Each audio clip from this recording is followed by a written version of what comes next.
بسم اللہ الرحمن الرحیم باب المسح علی العمامۃ والخمار، امامہ اور خمار پر مسح کرنے کا باب۔ امامہ جو لوگ سر پر پگڑی باندھتے ہیں اسی کو امامہ کہتے ہیں، اسی کو پگڑی بھی کہتے ہیں۔ عموماً اس میں سات پیچ ہوتے ہیں، ایک طرف 4 ہوتے ہیں، ایک طرف 3 ہوتے ہیں، سمجھ رہے ہیں نا؟ کم بیش بھی ہو جاتے ہیں کپڑے کے کم اور زیادہ ہونے کے اعتبار سے۔ تو امامہ پر مسح کرنا درست ہے یا نہیں ہے، تو بات بالکل صاف ہے کہ اللہ تبارک و تعالیٰ نے وضو میں سر کے مسح کرنے کا حکم دیا ہے۔ تو اگر کوئی امامہ پر اپنا بھیگا ہوا ہاتھ پھیرتا ہے تو سر پہ تو مسح کرنا پایا نہیں گیا، اس لیے وضو نہیں ہوگا۔ ایسے ہی روپٹے پر کوئی مسح، کوئی عورت اوڑھنی اوڑھے ہے، روپٹہ اوڑھے ہوئے ہے، اس پر وہ مسح کرتی ہے تو مسح نہیں ہوگا۔ یا یہ کہ روپٹہ اتنا ہلکا، اتنا باریک ہو، جیسے اس زمانے میں چلتا ہے نا مچھردانی والا، جیسے مچھردانی ہوتی ہے دوپٹہ بھی اسی قسم کا آتا ہے نا، بلکہ بعض کپڑوں میں آستین بھی اسی طرح کی آتی ہے۔ تو اب اگر وہ اوڑھ کر کے عورت مسح کرے تو بلا شبہ تر ہاتھ بال تک پہنچے گا ہی، بال بھیگیں گے ہی۔ تو اگر اس طرح سے تری پہنچتی ہے جب تو ہو جائے گا، لیکن یہاں واقعی جو دوپٹہ ہوتا ہے اس کی بات کی جا رہی ہے، جو کپڑے کا ہوتا ہے، سر ڈھکا ہوتا ہے، بال ڈھکے ہوتے ہیں۔ اب اگر اس پر کوئی عورت اپنا بھیگا ہاتھ پھیر لے تو اس کی تری بالوں تک نہیں پہنچے گی، اس لیے مسح نہیں ہوگا، سمجھ رہے نا؟ اخبرنا مالک، ہمیں خبر دی امام مالک نے، قال بلغنی عن جابر بن عبداللہ، انہوں نے فرمایا کہ مجھ تک جابر ابن عبداللہ کی روایت سے یہ بات پہنچی ہے۔ کیا پہنچی؟ کون سی بات؟ انہ سئل عن الامامۃ، کہ ان سے امامہ کے بارے میں دریافت کیا گیا، یعنی امامہ پر مسح کرنے کا مسئلہ پوچھا گیا۔ فقال، تو انہوں نے فرمایا لا، نہیں پوچھا گیا کہ مسح کر سکتے ہیں کہ نہیں، تو فرمایا لا، نہیں، حتی تمس شعر الماء، یہاں تک کہ تم بال کو پانی پہنچا دو۔ یہ امساس سے ہوگا، چھو دینا اسے، یعنی تم یہ کوشش کرو کہ بال تک پانی پہنچا دو۔ یا یہ ہے کہ الماء یہ فاعل ہوگا حتی یمس الشعر الماء، یہاں تک کہ پانی بال سے مس ہو۔ تو ظاہر بات ہے کہ امامہ جب باندھا ہوگا، آدمی پگڑی باندھے ہوگا تو پھر پانی بال تک پہنچے گا نہیں، تو مسح کرنا درست نہیں ہوگا۔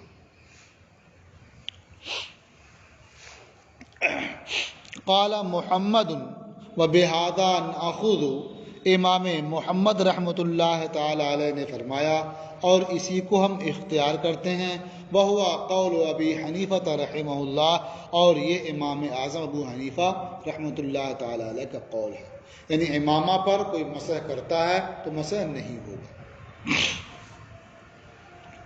اخبرنا مالک حدثنا نافع، ہمیں خبر دی امام مالک نے، ہم سے حدیث بیان کی نافع نے، انہوں نے فرمایا رأیت صفیۃ بنت ابی عبیدہ تتوضأ، کہ میں نے صفیہ بنت ابو عبیدہ کو دیکھا کہ وہ وضو کر رہی ہیں، وتنزع خمارها، اور اپنی اوڑھنی اتار رہی ہیں، ثم تمسح برأسها، پھر وہ اپنے سر پر مسح کر رہی ہیں۔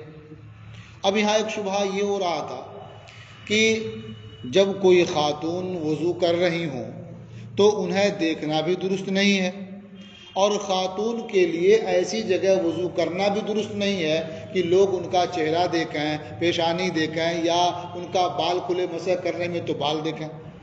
بھئی چہرے کے دیکھنے کی کسی حد تک تو گنجائش ہے، لیکن بال تو عورت ہے، چھپانا ضروری ہے، تو پھر کیسے انہوں نے دیکھ لیا؟ تو اس کا جواب دے رہے ہیں، قال نافع وانا یومئذ صغیر، اور میں ان دنوں چھوٹا تھا۔ تو ظاہر بات ہے اگر کوئی چھوٹا بچہ ہو تو کسی کے گھر آتا جاتا ہے، کسی خاتون کے پاس آتا جاتا ہے وہ، تو اس وقت وہ وضو کر رہی ہیں اور بچہ وہاں جائے تو اس کے لیے جانا بھی روا ہے اور اس کے سامنے ان کا مسح کرنا بھی روا ہے۔ تو اسی شبہے کا جواب دے دیا کہ ان دنوں میں چھوٹا تھا، نابالغ تھا، سمجھا نا؟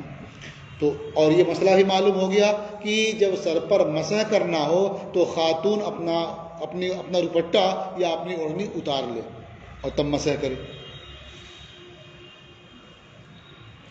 قال محمد و بہذا ناخذ، امام محمد رحمۃ اللہ علیہ نے فرمایا اور اسے ہم اختیار کرتے ہیں، لا یمسح یا مجہور پر لا یمسح علی الخمار ولا العمامۃ، دوپٹے اور امامے پر مسح نہیں کیا جائے گا۔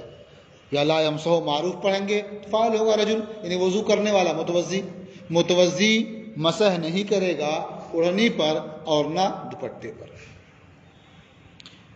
بلغنا ان المسح علی العمامۃ کانا فترکا، فرماتے ہیں کہ ہم تک یہ خبر پہنچی ہے کہ امامے پر مسح کرنا پہلے تھا، یعنی شروع میں امامے پر مسح کرنے کا حکم تھا، لوگ کر لیتے تھے، فترکا پھر اسے ترک کر دیا گیا، یعنی اب وہ حکم منسوخ ہو گیا، اب اگر کوئی مسح کرتا ہے تو نہیں ہوگا۔ وہو قول ابی حنیفہ والعامۃ من فقہائنا، اور یہی قول امام اعظم ابو حنیفہ کا ہے اور ہمارے عام فقہا کا، اکثر فقہا کا ہے۔ باب الاغتسال من الجنابت، جنابت کے سبب غسل کرنے کا باب۔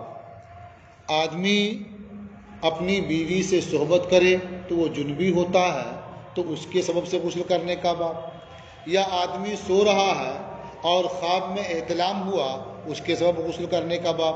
تو یہ باب ہے جنابت کے سبب غسل کرنے کا۔ اخبرنا مالک، ہمیں خبر دی امام مالک نے، حدثنا نافع، ہم سے حدیث بیان کی نافع نے، ان ابن عمر کان اذا اغتسل من الجنابۃ افرغ علی یدہ الیمنی، حضرت عبداللہ ابن عمر جب جنابت کے سبب غسل کرتے تھے تو اپنے داہنے ہاتھ پر پانی ڈالتے تھے، فغسلها تو اسے دھو لیتے، ثم غسل فرجہ پھر وہ اپنی شرمگاہ کو دھوتے تھے، ومزمزہ اور کلی کرتے، واستنشقا اور ناک صاف کرتے، وغسل وجہہ اور اپنا چہرہ دھوتے، ونضحا فی عینیہ اور اپنے آنکھوں میں پانی چھڑکتے، اوپر سے دھونے سے آنکھ کے اندر دھلا نہیں تو اس کے لیے وہ آنکھ کھول کر کے چھینٹا مارتے پانی کا تاکہ اندر بھی دھل جائے، تو نضحا فی عینیہ اور اپنے دونوں آنکھوں میں پانی کا چھینٹا مارتے تھے، ثم غسل یدہ الیمنی پھر وہ اپنا داہنا ہاتھ دھلتے، ثم الیسری پھر بایاں ہاتھ دھلتے، ثم غسل رأسہ پھر اپنا سر دھوتے، ثم اغتسل پھر وہ غسل کرتے، مطلب کیا ہے، وہ افاض الماء علی جلدہ، یعنی اپنے جسم پر، اپنی جلد پر پانی بہاتے تھے، تو گویا پہلے وضو کرتے باضابطہ، اس کے بعد اپنی جلد پر، اپنے جسم پر وہ پانی بہاتے، اس طرح سے وہ غسل کرتے تھے۔ امام محمد رحمۃ اللہ علیہ نے فرمایا وَبِهَذَا كُلِّهِ نَأْخُذُ، اور ان سب کو ہم اختیار کرتے ہیں، یعنی اسی طرح سے آدمی جنابت کے سبب غسل کرے گا، ہم بھی یہی کہتے ہیں، إِلَّا النَّضْحَ فِي الْعَيْنَيْنِ، مگر آنکھوں میں پانی کا چھینٹا مارنا، یہ اسے ہم اختیار نہیں کرتے ہیں۔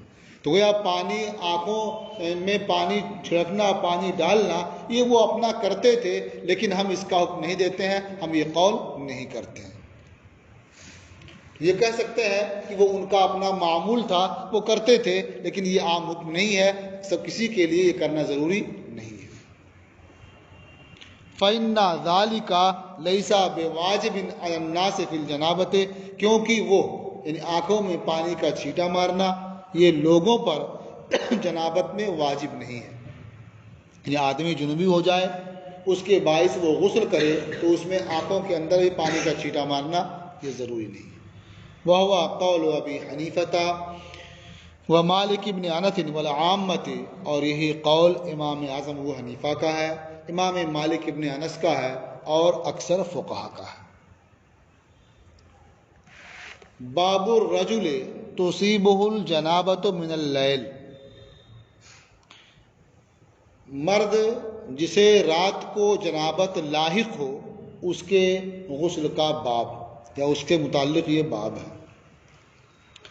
اب یہ ہے کہ وہاں غسل کرنے کا بیان تھا کہ غسل کرے تو کیسے کرے، اور یہاں یہ ہے کہ رات میں جنابت لاحق ہو گئی، یعنی اپنی بیوی سے جمع کیا یا خواب دیکھا اور احتلام ہو گیا، تو اب کیا فوراً غسل کرنا ضروری ہوگا یا اس وقت وہ کیا کرے، پھر کب غسل کرے، وہ غسل کیسے کرے اس کا بیان ہو چکا، لیکن اب رات میں یہ معاملہ پیش آ گیا تو وہ کیا کرے اس تعلق سے اس باب میں بیان کرنا۔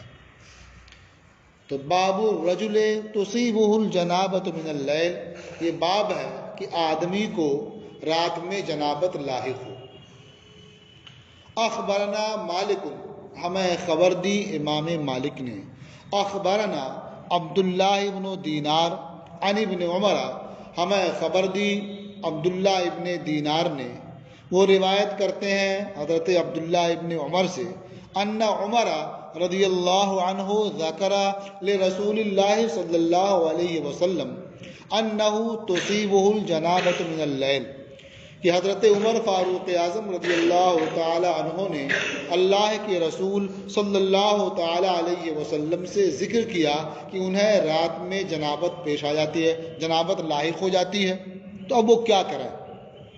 قال، تو حضور نے ارشاد فرمایا، توضأ، تم وضو کرو، وغسل ذکرک، اور اپنے ذکر کو، اپنے شرمگاہ کو دھو لو، ونم، اور سو جاؤ۔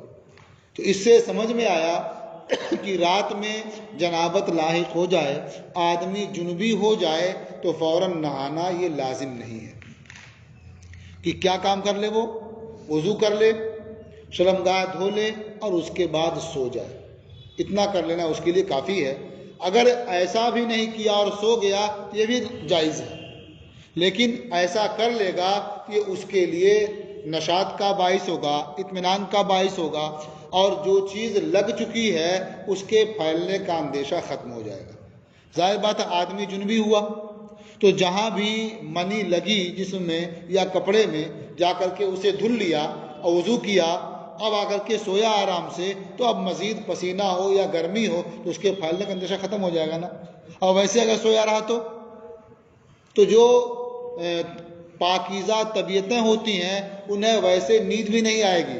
کپڑے میں یہ مادہ لگا ہوا ہو تو اتنا کپڑا بھیگا معلوم ہوگا، آدمی کو ویسے ہی خراب لگے گا، یا اگر نہیں احتیاط کرتا ہے پھر بستر میں بھی لگ سکتا ہے، وہ بھی خراب ہو سکتا ہے۔ تو معلوم ہوا کہ یہ عمل کر لینا اس کی طبیعت کے لحاظ سے بھی بہتر ہے، اور اس کے لیے آسانی بھی فراہم کرے گا، یہ کہ وہ نجاست پھیلے گی نہیں، بستر میں نہیں لگے گی اور کہیں نہیں پہنچے گی۔ تو اگر یہ کر لے تو بہتر ہے کہ حضور نے اس کا حکم دیا ہے، اور اگر کوئی ویسے ہی سو جاتا ہے کہ بھی جائز ہے۔ قال محمد، امام محمد رحمۃ اللہ علیہ نے فرمایا، وَإِن لَمْ يَتَوَضَّأْ، اگر اس نے وضو نہیں کیا، وَلَمْ يَغْسِلْ ذَكَرَهُ، اور اپنی شرمگاہ کو دھلا نہیں، حَتَّى يَنَامَ، یہاں تک کہ وہ سو جاتا ہے، فَلَا بَأْسَ بِذَلِكَ أَيْضًا، تو اس میں بھی کوئی حرج نہیں ہے۔ تو وہ دونوں کام کر سکتا ہے، لیکن وہ کرے بلا شبہ بہتر ہوگا۔ اس کے فوائد کیا ہیں وہ بیان کیے گئے۔ قال محمد، امام محمد رحمۃ اللہ علیہ نے فرمایا، اخبرنا ابو حنیفہ عن ابی اسحاق السبیعی، ہمیں خبر دی امام اعظم ابو حنیفہ نے۔ یہ شروع میں بیان کیا گیا تھا نا کہ بعض حدیثیں جو نقل کی ہیں وہ امام اعظم کی روایت سے، یہ امام اعظم کی روایت سے، اخبرنا ابو حنیفہ۔ اکثر کیا اخبرنا مالک، اخبرنا مالک، یہاں کیا اخبرنا ابو حنیفہ۔ ان ابی اسحاق السبیعی، وہ روایت کرتے ہیں ابو اسحاق سبیعی سے، وہ اسود ابن یزید سے، وہ ام المومنین حضرت عائشہ رضی اللہ تعالی عنہا سے، قالت، انہوں نے فرمایا، کانا رسول اللہ صلی اللہ علیہ وسلم یصیب من اہلہ، کہ اللہ کے رسول صلی اللہ تعالی علیہ وسلم اپنی بیوی سے جمع کرتے تھے، یصیب من اہلہ، اپنی بیوی سے جمع کرتے، ثم ینام، پھر آپ سو جاتے، ولا یمس ماء، اور پانی کو ہاتھ بھی نہیں لگاتے۔ تو اس سے کیا سمجھ میں آیا کہ نہ وضو کرتے نہ شرمگاہ ہوتے بلکہ ویسے ہی آپ سو جاتے۔ فَإِنِ اسْتَيْقَظَ مِنْ آخِرِ اللَّيْلِ، تو اگر رات کے آخر حصے میں بیدار ہوتے عادہ تو دوبارہ وہ وطی کرتے، واغتسل اور اس کے بعد غسل فرماتے۔ تو نبی کریم صلی اللہ تعالی علیہ وسلم کا یہ عمل یہ بیان جواز کے لیے ہے۔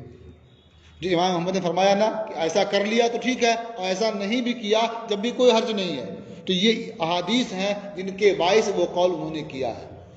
یہ سرکار کا یہ عمل بیان جواز کے لیے ہے۔ قال محمد، امام محمد رحمۃ اللہ علیہ نے فرمایا ھذا الحدیث ارفق بالناس، یہ حدیث لوگوں کے لیے زیادہ آسان ہے۔ ظاہر بات ہے ٹھنڈک کا موسم ہو، ایسے موقع پر اٹھ کر کے جانا، پھر اسے دھونا، وضو کرنا، یہ بلا شبہ مشکل ہے لوگوں کے لیے، اور ویسے سو جانا یہ آسان ہے۔ تو کہا یہ آسان ہے لوگوں کے لیے، لیکن جو پہلی حدیث گزری وہ حدیث اصح ہے اور وہ ارجح ہے نا، اور وہ مفید بھی ہے۔ وَهُوَ قَوْلُ أَبِي حَنِيفَةَ رحمہ اللہ، اور یہ امام اعظم ابو حنیفہ رحمۃ اللہ علیہ کا قول ہے۔ باب الاغتسال یوم الجمعۃ، جمعہ کے روز غسل کرنے کا باب۔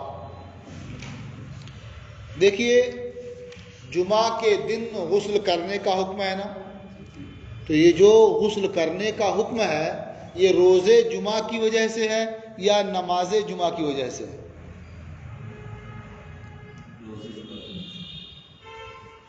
روزے جمعہ کی وجہ سے یا نماز جمعہ کی وجہ سے؟ تو اگر روزے جمعہ کی وجہ سے ہے تو کوئی آدمی جمعہ کی نماز پڑھ کر کے آئے، کہ سوئے آرام سے، عصر کے لیے اٹھے تو وہ غسل کر لے، تو کیا جو غسل کرنا سنت ہے وہ ادا ہو جائے گی؟ دیکھیے جنہوں نے کہا روزے جمعہ کی وجہ سے وہی بات نہیں، بہت سے لوگوں نے یہ قول کیا ہے کہ جمعہ کے دن جو غسل کرنا ہے وہ روزے جمعہ ہی کی وجہ سے۔ حدیث میں الفاظ وارد ہیں روزے جمعہ کا غسل، سمجھ رہے نا، تو اسے استدلال کیا ہے کہ جمعہ کے دن جو غسل کرنا ہے وہ اس جمعہ کے دن کی وجہ سے، روزے جمعہ کی وجہ سے۔ لیکن امام اعظم کا جو قول اس بارے میں ہے وہ یہ ہے کہ روزے جمعہ کی وجہ سے نہیں ہے بلکہ نماز جمعہ کی وجہ سے ہے۔ اس لیے آدمی اگر جمعہ کی نماز سے پہلے غسل کرے گا پھر نماز ادا کرنے کے لیے جائے گا تو سنت ادا ہوگی، اور اگر جمعہ پڑھنے کے بعد وہ غسل کرے گا سنت ادا نہیں ہوگی۔ اور یہی بات قرین قیاس بھی معلوم ہوتی ہے۔ کیوں؟ جمعہ کے دن غسل کرنے کا حکم کیوں دیا گیا، کیوں اس کی تاکید کی گئی؟ اس لیے کہ اس زمانے میں جو مسجدیں ہوتی تھیں ان کی چھت بہت نیچی ہوتی تھی اور وہ بھی گھاس پھوس کی ہوتی تھی، دھوپ کی شدت تھی وہاں، تو دھوپ کی شدت ہو اور مسجدوں کی چھت نیچی ہو، اندر کتنی گرمی ہوگی آپ سمجھ سکتے ہیں۔ ایک مسئلہ ادھر یہ تھا۔ صحابہ کرام عموماً کھیتوں میں کام کیا کرتے تھے یا بازاروں میں کام کرتے تھے۔ انصار کا کام کھیتوں میں تھا، مہاجرین کا کام تجارت کا تھا، بازاروں میں کام کرتے تھے۔ سخت گرمی میں کام کرنا بازاروں میں یا کھیتوں میں یہ کتنا مشکل ہے یہ سمجھ سکتے ہیں۔ آدمی پسینے میں شرابور ہوگا۔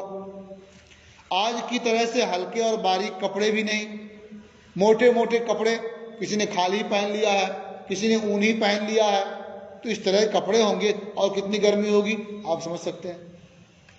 اب ایسی صورت میں اذان ہوئی، وضو کیا، فوراً پہنچ گئے مسجد میں، تو وہاں بھی گرمی ہوگی، تو پسینے میں بدبو معلوم ہوگی نا، سب جمع ہوں گے، بھیڑ ہوگی اور یہ بات ہوگی، تو ایک دوسرے کو دوسرے کے پسینے سے اذیت معلوم ہوگی۔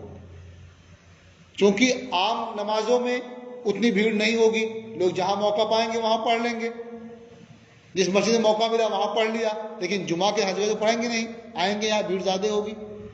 تو اس دن لوگوں کو ایک دوسرے کی اذیت سے بچانے کے لیے تاکیدی طور پر حکم دیا گیا کہ وہ غسل کر کے آئے تو اچھا ہے، تاکہ کسی کے پسینے سے کسی دوسرے کو اذیت نہ پہنچے۔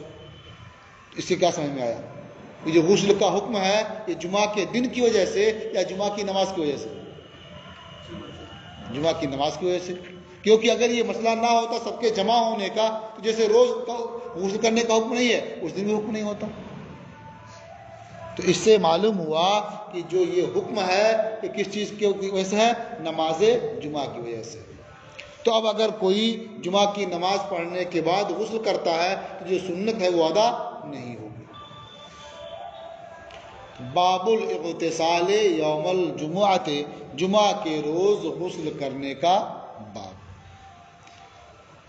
اخبرنا مالک، ہمیں خبر دی امام مالک نے، حدثنا نافع عن ابن عمر، ہم سے حدیث بیان کی نافع نے ابن عمر کی روایت سے، ان رسول اللہ صلی اللہ علیہ وسلم قال، کہ اللہ کے رسول صلی اللہ تعالی علیہ وسلم نے ارشاد فرمایا، اذا اتی احدکم الجمعۃ فلیغتسل، جب تم میں سے کوئی جمعہ کے لیے آئے، یعنی نماز جمعہ ادا کرنے کے لیے آئے تو اسے غسل کر لینا چاہیے. سمجھ گئے نا؟ اس سے کیا معلوم ہوا کہ جو غسل کرنا ہے وہ کس کے لیے؟ نماز جمعہ کے لیے. ٹھیک ہے.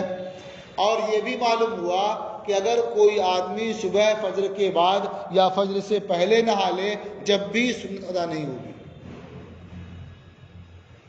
سمجھا نا؟ اس لیے کہ فجر کے پہلے معمول کے لحاظ سے غسل کر لیا یا فجر بعد غسل کر لیا پھر چلا گیا کام کرنے تو جو علت ہے وہ پھر پیدا ہو جائے گی نا. پسینے بھی سرابور ہوں گے پھر آئیں گے تو بات تو وہی ہوگی. سمجھے نا؟ اس لحاظ سے بھی کیا معلوم ہوا کہ اس وقت نہا لیں گے تو سنت ادا نہیں ہوگی. دوسرے اس میں کلمات کیا ہے کہ جب تم میں سے کوئی جمعہ کے لیے آئے فلیغتسل، تو اسے غسل کر لینا چاہیے. یعنی نماز جمعہ کے لیے آنے سے پہلے جیسے وضو کرنے کا حکم اور نمازوں سے پہلے، ایسے اس نماز سے پہلے غسل کرنے کا حکم. سمجھے نا؟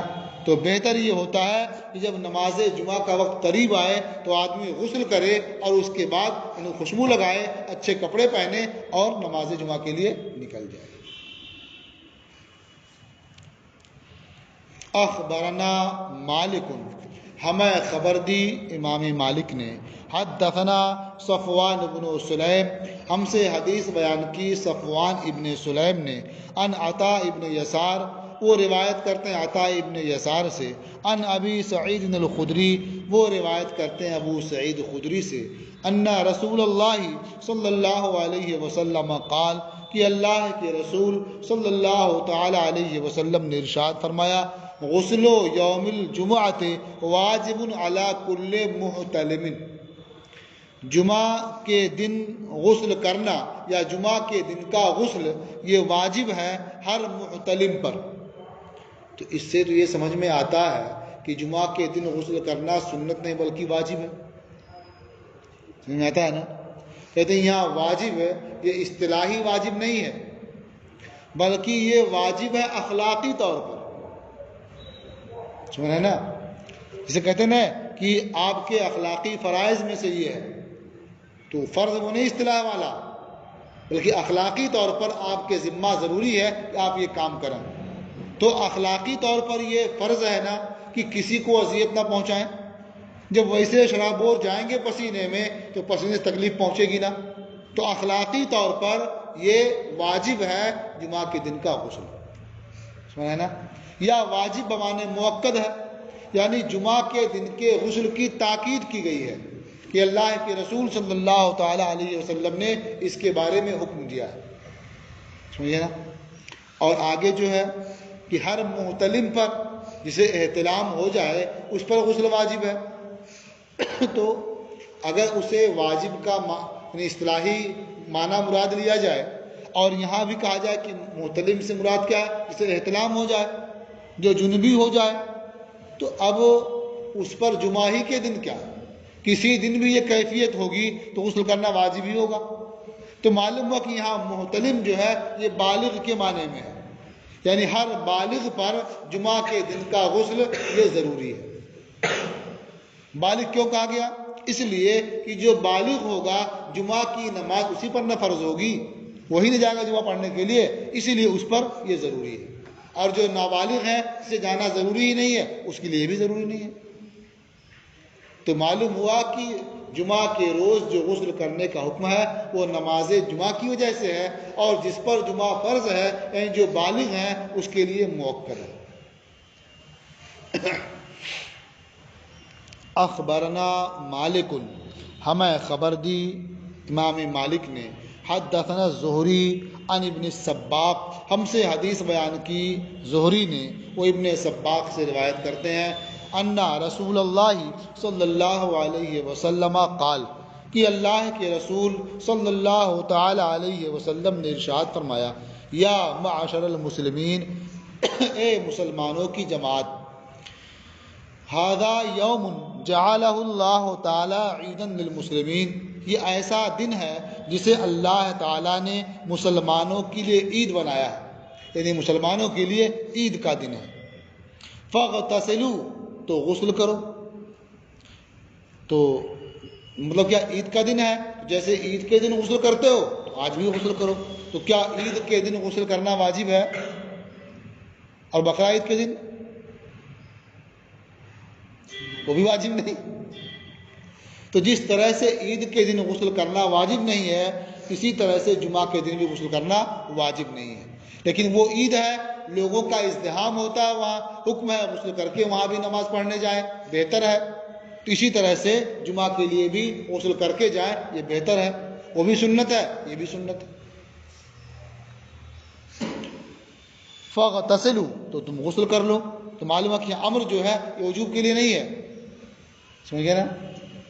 ومن کان عنده طیب، اور جس کے پاس خوشبو ہو، فلا یضرہ ان یمس منہ، تو اس کے لیے مضر نہیں کہ وہ اس میں سے لگا لے، یعنی جس کے پاس خوشبو ہو تو خوشبو لگا کے جائے، یہ مستحب ہے۔ وعلیکم بالسواک، اور تم پر مسواک کرنا ضروری ہے، یعنی مسواک بھی کر لو، اس لیے کہ عید کا دن ہے، ایک دوسرے سے بات چیت کرو گے، ایک دوسرے سے ملو گے، تو ایسا نہ ہو کہ تمہارے منہ سے بو آئے اور اسے کیا اذیت پہنچے، تو مسواک کرنا بھی ضروری ہے۔ اب علیکم وجوب بتانے کے لیے بھی آتا ہے نا، لیکن یہاں وجوب کے لیے نہیں ہے، اس لیے کہ اللہ کے رسول نے صاف صاف ارشاد فرمایا، لولا ان اشق علی امتی لامرتہم بالسواک عند کل صلاۃ، اگر میں اپنی امت پر دشوار نہ جانتا تو میں انہیں حکم دیتا ہر نماز کے وقت مسواک کرنے کا۔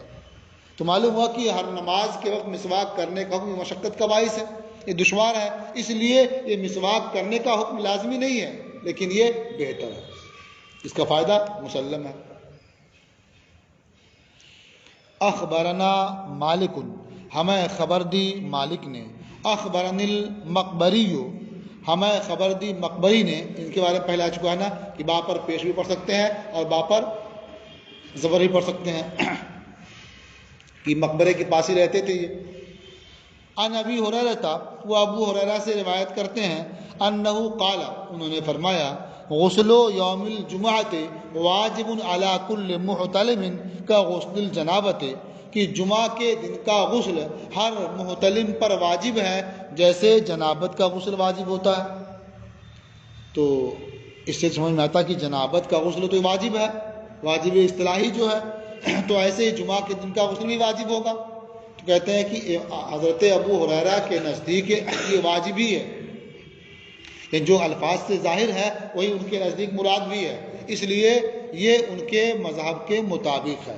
اسی کو ظاہریہ بھی اختیار کرتے ہیں اور یہ کہتے ہیں کہ جمعہ کے دن غسل کرنا واجب ہے، لیکن ہمارے نزدیک یہ واجب نہیں ہے، سنت ہے، اور جو واجب کا اطلاق ہوا ہے اس کا جواب دیا جا چکا ہے۔ اخبرنا مالک، ہمیں خبر دی مالک نے، اخبرنی نافع، مجھے خبر دی نافع نے، ان ابن عمر کان لا یروح الی الجمعۃ الا اغتسل، کہ حضرت عبداللہ ابن عمر جمعہ کے لیے نہیں جاتے تھے مگر یہ کہ وہ غسل کر لیتے تھے، یعنی غسل کرنے کے بعد ہی وہ نماز جمعہ کے لیے جاتے تھے۔ اس سے بھی سمجھ میں آیا کہ جو جمعہ کے دن غسل کرنے کا اہتمام کیا جاتا ہے، جو سنت ہے، جو صحابہ کرتے تھے، وہ جمعہ کی نماز سے پہلے ہی، یعنی نماز جمعہ کے لیے سارا اہتمام ہوتا تھا، جمعہ کے دن کے لیے نہیں۔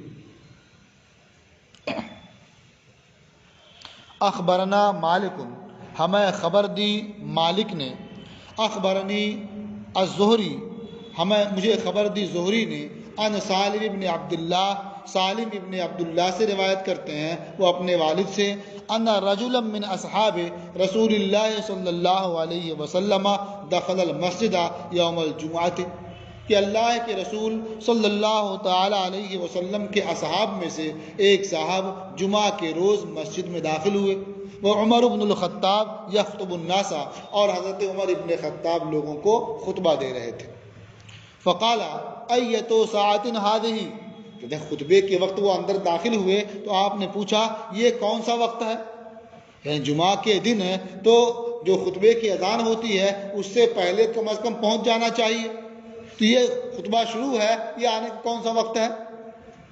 فقال الرجل، تو اس شخص نے معذرت کرتے ہوئے کہا، انقلبت من السوق، میں بازار سے واپس لوٹا، فسمعت النداء، تو میں نے اذان سنی، یعنی جو خطبے سے پہلے اذان ہوتی ہے وہ اذان میں نے سنی، فما زدت علی ان توضأت، تو میں نے وضو کرنے پر اضافہ نہیں کیا، یعنی اس پر میں نے دیر نہیں کی بلکہ میں نے وضو کیا اور فوراً بھاگا بھاگا مسجد آ گیا، ثم اقبلت، پھر میں مسجد سے متوجہ ہو گیا۔ قال عمر، حضرت عمر نے فرمایا، والوضوء اذن، یعنی خالی وضو ہی کیا ہے، مطلب غسل کرنا چاہیے تھا لیکن خالی وضو کیا ہے، یا معنی یہ ہو کہ والوضوء اذن، یعنی وضو بھی کافی ہے، یعنی جمعہ کی نماز پڑھنے کے لیے غسل کرنا یہ فرض واجب نہیں ہے، وضو کرنا بھی کافی ہے، تو وضو کر کے آگے اچھا ہی ہوا۔ وقد علمت ان رسول اللہ صلی اللہ علیہ وسلم کانا یامر بالغسل، تو یہ آگے کی جو عبارت ہے یہ پہلے معنی کی تائید کرتی ہے، یعنی صرف وضو ہی کیا، غسل نہیں کیا، جبکہ تمہیں معلوم ہے کہ اللہ کے رسول صلی اللہ تعالی علیہ وسلم غسل کا حکم دیا کرتے تھے، یعنی تمہیں غسل کر کے آنا چاہیے تھا۔ قال محمد، امام محمد رحمۃ اللہ علیہ نے فرمایا، الغسل افضل یوم الجمعۃ ولیس بواجب، کہ جمعہ کے دن غسل کرنا یہ افضل ہے، واجب نہیں ہے۔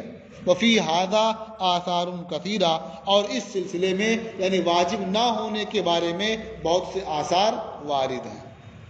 تو ان سب سے سمجھ میں آتا ہے کہ جمعہ کے دن غسل کرنا یہ بہتر ہے، سنت ہے، اور اگر آدمی غسل نہیں کر سکا یہ بھی کافی ہے، اسے پاک ہونا یہ لازم